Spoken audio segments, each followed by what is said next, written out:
वाला। ठीक है, ट्रेड रिसीवेबल्स के बारे में जिक्र किया, जो कि क्या होते हैं, अगर कोई ए पर्सन बी से किसी भी तरह का ट्रेड करता है, यानी कि बी जो है ए को किसी तरह का माल बेचता है, होलसेलर रिटेलर है मान लीजिए, बी यहां पर ए को माल बेच रहा है, ए उसके बदले में उसको पेमेंट कर रहा है। ठीक है, पेमेंट कर रहा है और ये यहां पर उसको कोई स्टॉक वगैरह दे रहा है। अब यहां पर ए जो है वो यहां पर पेमेंट करने में सक्षम नहीं है, तो ए क्या करेगा, बी से उधारी करेगा, ऑब्वियस है।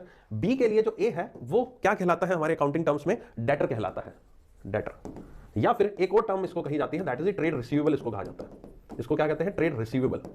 ठीक है, वो वाला वर्ड आ गया। तो ये जो ट्रेड रिसीवेबल है, यानी कि बी को पेमेंट नहीं मिली है ए के द्वारा, और ए ने कहा कि मैं 2 महीने 3 महीने बाद आपको पेमेंट दूंगा।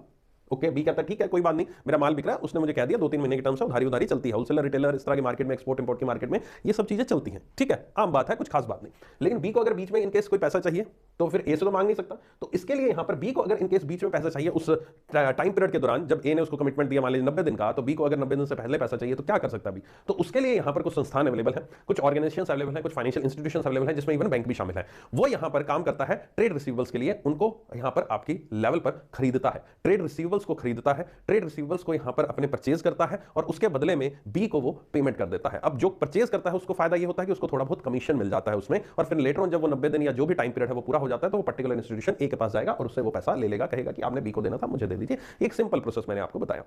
इसी को हम ट्रेड रिसीवेबल एक्सचेंज के थ्रू करते हैं। इसके लिए स्पेसिफिकली एक ऑर्गेनाइजेशंस बना दी गई हैं जो कि इस चीज को एक्सचेंज की तरह, एक्सचेंज की तरह कैसे, मान लीजिए बैंक है, बैंक ने ट्रेड रिसीवेबल तो खरीद लिया, लेकिन बैंक उस ट्रेड रिसीवेबल्स को फर्दर भी किसी और को भी सेल कर सकता है, और वो किसके थ्रू करेगा, वो एक एक्सचेंज के थ्रू करेगा। जिस तरह से स्टॉक मार्केट में स्टॉक एक्सचेंजेस होते हैं जहां पर स्टॉक का आदान प्रदान होता है, उसी तरह से रिसीवेबल एक्सचेंज में यहां पर आपका क्या होता है, रिसीवेबल्स का आदान प्रदान होता है कि कोई सी और थर्ड पार्टी को अगर मुझे बेचना है, बैंक ने खरीदा, बैंक ने किसी और को बेचना है, तो वो भी बेचा जा सकता है, फिर कुछ कमीशन मिल जाएगा। इस तरह से ये सिस्टम काम करता है। तो वही जो सिस्टम है वो यहां पर particularly international trade financial services platform एक बनाया गया है गिफ्ट सिटी गांधीनगर गुजरात में। तो एक इंटरनेशनल लेवल पे यहां पर काम किया जा रहा है। इसमें एक्सपोर्ट इंपोर्ट इन्वॉल्व हो रहा है, एक्सपोर्ट इंपोर्ट। अभी तो मैंने एक जस्ट नॉर्मल होलसेलर रिटेलर की बात की, यहां पर हम एक्सपोर्ट इंपोर्टर को इंक्लूड कर रहे हैं। तो एक्सपोर्टर इंपोर्टर के लिए गिफ्ट सिटी गांधीनगर गुजरात, जो कि आईएफएससी आपका एक इंटरनेशनल फाइनेंशियल सर्विस सेंटर है, जहां पर पूरी दुनिया की जाने माने या कहूंगा कि जितने भी फाइनेंशियल इंस्टीट्यूशंस, उनके ऑफिसेज, उनके सब्सिडरीज, उनके रिप्रेजेंटेटिव ऑफिस वगैरह वहां पर स्थित है। तो एक्सपोर्टर इंपोर्टर के केस में यहां पर एक वर्ल्ड क्लास लेवल का ये एक प्लेटफॉर्म डिजाइन किया गया था, और उस प्लेटफॉर्म पर आने वाला पहला बैंक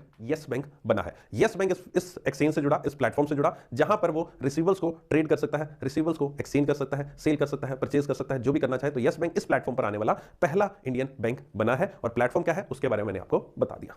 ये बेसिकली जो रिसीवेबल्स एक्सचेंज प्रोग्राम है, ये प्रोग्राम कह लीजिए, जो भी सिस्टम कह लीजिए, ये दो तरीके से काम करता है। एक होता है फैक्टरिंग, एक होता है फॉरफिटिंग। ठीक है, दो टर्म्स आती हैं इसमें, फैक्टरिंग और फॉरफिटिंग। फैक्टरिंग और फॉरफिटिंग का जो मेन उद्देश्य है या ऑब्जेक्टिव है वो सिमिलर है, दोनों काम वही करते हैं, ट्रेड रिसीवेबल से जुड़ा हुआ। हल्का सा डिफरेंस रहता है, हल्का सा डिफरेंस इन द सेंस कि ये टेन्योर के बीच में, अगर कोई फैक्टरिंग है तो फैक्टरिंग हमेशा तकरीबन मान के चलते हैं 3 महीनों के लिए की जाती है, यानी 3 महीनों की उधारी एक्सचेंज की गई। ठीक है, और जो फॉरफिटिंग होती है वो और लंबे समय के लिए यहां पर हो जाती है। एक और डिफरेंस इसमें होता है, जो फैक्टरिंग होती है वो कोई थर्ड पार्टी यानी बैंक, कोई फाइनेंशियल इंस्टीट्यूशन वगैरह उनके थ्रू होता है, और जो फॉरफिटिंग होती है वो यहां पर एक ऐसे पर्सन के थ्रू होता है जिसको हम फॉरफिटर कहते हैं, उसमें बैंक्स के शामिल नहीं होते हैं। एक और डिफरेंस दोनों में होता है, और वो होता है कि फैक्टरिंग में यहां पर जो रिस्क है वो दो तरीके से डिवाइड किया जा सकता है कि इन केस कल को फ्यूचर में मान लो ये बी पेमेंट नहीं करता तो किसकी रिस्पांसिबिलिटी है। फैक्टरिंग में एक केस होता है जिसमें रिस्पांसिबिलिटी बैंक की होगी कि बैंक कहेगा मैं खुद रिकवर कर लूंगा, आप टेंशन मत लो, एक को कहेगा। और दूसरा केस है कि ये भी हो सकता है जिसमें बैंक की कोई रिस्पांसिबिलिटी नहीं रहती, एक कहता है मैं आपको रिकवर करके दूंगा पैसा। इसको रिकोर्स फैक्टरिंग या फिर नॉन रिकोर्स फैक्टरिंग कहते हैं रिस्पेक्टिवली। ठीक है, दूसरा था फॉरफिटिंग में। फॉरफिटिंग में ऐसा कुछ नहीं होता, फॉरफिटिंग में जो रिकवरी करने की जिम्मेवारी होती है वो बी की होती है, उसमें बैंक या थर्ड पार्टी जो फॉरफिटर रहेगा उसकी कोई जिम्मेवारी नहीं होती है। ठीक है, तो ये आपका थोड़ा सा मैंने एक विवरण दिया आपको फॉरफिटिंग, फैक्टरिंग, रिसीवेबल एक्सचेंज का।